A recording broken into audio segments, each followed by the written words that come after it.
if you're going to be a leader of today and tomorrow, you have to understand that the thing you make isn't going to last, but how you did it, that's probably going to last forever.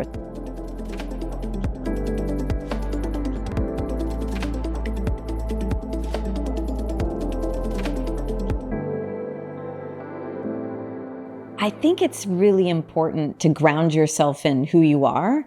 I have been a transformer and a disruptor my entire career. And I actually just said this to my team this fiscal year for us, which was, we don't have to be disrupted. It's on us to be the disruption. So I really feel like if you're going to make change, then you have to hold on to, I'm not afraid to make the change. I'm not afraid to disrupt. What I really respect about AI is that it can produce so many different versions of amazing ideas. What I don't want to have happen is that those amazing ideas that feed AI stop rolling. So where I encourage my team to focus is on, use it, create the scale out of it, but don't ever let it stop the creativity that happens inside your own mind, or things that you believe could really reflect the right kind of visualization or words even on a page. What I like to build for is, I don't want to destroy that which was the past.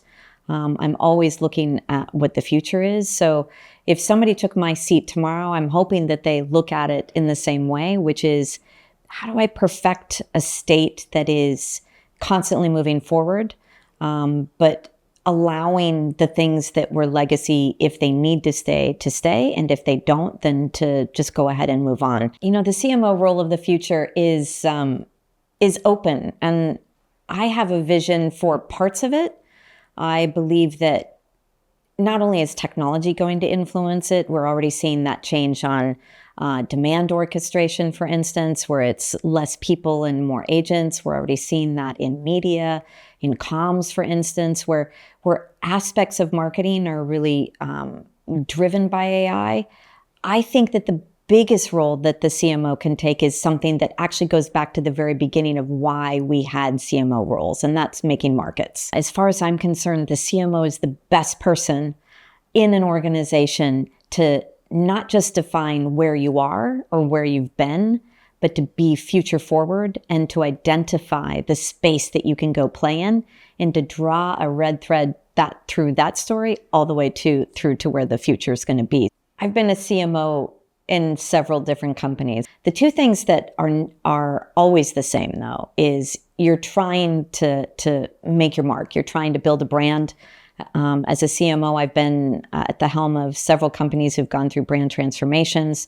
I think, as far as I'm concerned with that, is that no matter what your company is trying to do with it, you're building it, and the principles are moderately the same. It's getting people on board, it's agreeing, and it's really helping a company transform and kind of rebuild or reposition. That's storytelling at its best. The second thing that's really consistent in every company and every kind of marketing transformation I've been in is owning the outcomes. If you can't own the outcomes that you are suggesting, either through some sort of transformation or the outcomes from those teams that might be different, then you're not doing your job in the chair. It's really interesting, AI today on the creative front. I think if you do anything that is watching kind of how AI is taking over content creation, I think you have to be really aware that behind some of those aspects, again, is AI is eating data that it's given. In the last 30 years in technology, we've built great enterprise applications and great infrastructure that's been predicated on the goal of improving process and using humans to elevate that process. And now we have AI to do that. So what are those humans left to do? They are left to be the creatives, to be the innovators, to activate the processes versus just how do I stitch all of them together. And that's actually one of the most exciting things, is that we have a whole new set of jobs that are available to us. We have a whole new set of dynamic career profiles that anybody at any age can go and do. So I think AI is going to be transformative in a way that nobody has expected. But I also think it's not going to eliminate in the way that people are currently suggesting. I think what I like to model for my organization is fearlessness, and experimentation. And I think that that's really where I like my people to be. I don't want them to be order takers. I want them to define and run to the future. So as far as I'm concerned, I want them to disrupt as much as I want to disrupt. I am coach and mentor and guide, but mostly chief permission giver. I think that people who are considered disruptors are often probably confused with not towing a line. And I don't necessarily see it that way. I think that especially in my role as the Chief Marketing Officer, I'm asked to be forward. I'm asked to be not towing the line in certain aspects, especially when you are exhibiting looking around the corner characteristics, trying to get ahead of your competition. You have to be able to say, I am out here, and then how do I bring everybody else along? I love short-term chaos. I like to be very specific about where we're going. I think it's really important to refine that with a couple of places and destinations. You can't have 8,000 destinations and then create the whirl around it. And that's something that I've learned really specifically in the last couple of years because of how AI has changed everything, how technology has changed, and everything moves so quickly. Goals change, KPIs change, your tactics change. How do you stick with the one direction you're going? And so one thing I think that I've really learned is focus. You have to be focused. You have to be clear on where you're going, even if the tactics and the agenda and the dailies change. My team often accuses me of being a little bit whirly. I often tell them, even though I know where I'm going, the how is going to get a little messy.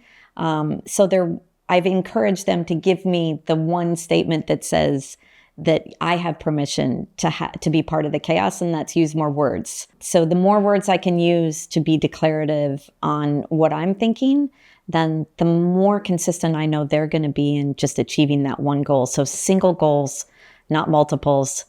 Embrace the chaos. And if my team is watching, then use more words. As far as I'm concerned, though, 18 months is kind of the rhythm that I look to, and it's the rhythm that my team looks to as well, because things change incredibly fast for me.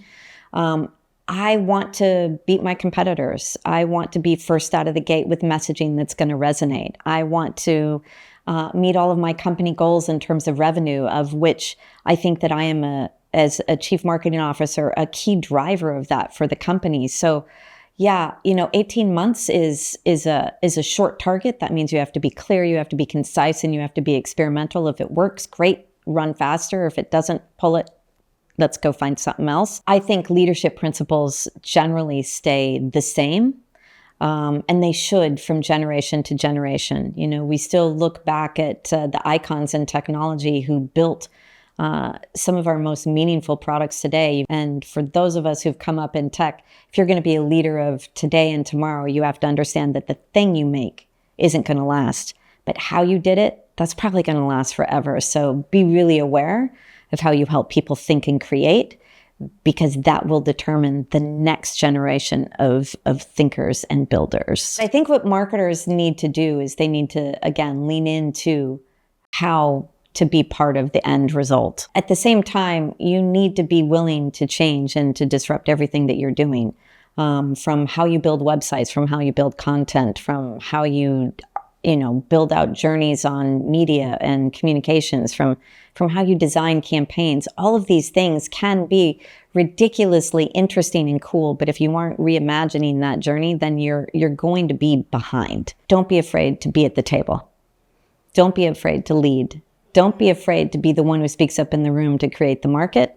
And don't be afraid to change your own game plan, because somebody is going to change it for you if you don't.